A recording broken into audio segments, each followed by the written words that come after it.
Nizamabad bike scam కేసులో ముమ్మరంగా దర్యాప్తు కొనసాగుతోంది. ఇప్పటికే పదుల సంఖ్యలో బైకులను సీజ్ చేసిన పోలీసులు బ్రోకర్ సబ్ ఏజెంట్ను విచారిస్తున్నారు. హైదరాబాద్ ఆరాంఘర్లో స్కామ్ సూత్రధారి ఉన్నట్టుగా పోలీసులు గుర్తించారు. కామారెడ్డిలో మధ్యవర్తి ద్వారా 2 వీలర్ అమ్మకాలు జరిపినట్టుగా తేలింది. ఓ బైక్ పట్టుబడడంతో బైక్ స్కామ్ డొంక కదిలింది. ఆర్మూర్, నిజామాబాద్ రూరల్, బాల్కొండ, బీంగల్లో ఏ డాక్యుమెంట్లు లేని బైకులను సగం ధరకు అమ్ముతూ దొరికిపోయారు.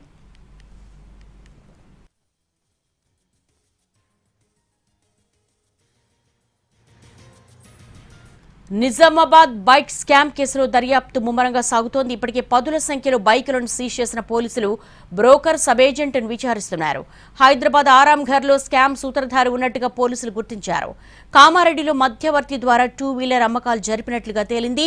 ఓ బైక్ పట్టుబడడంతో బైక్ స్కామ్ డొంక కదిలింది. ఆర్మూర్, నిజామాబాద్ రూరల్, బాల్కొండ, బీంగల్లో ఏ డాక్యుమెంటు లేని బైకులను సగం ధరకు అమ్ముతూ దొరికిపోయారు.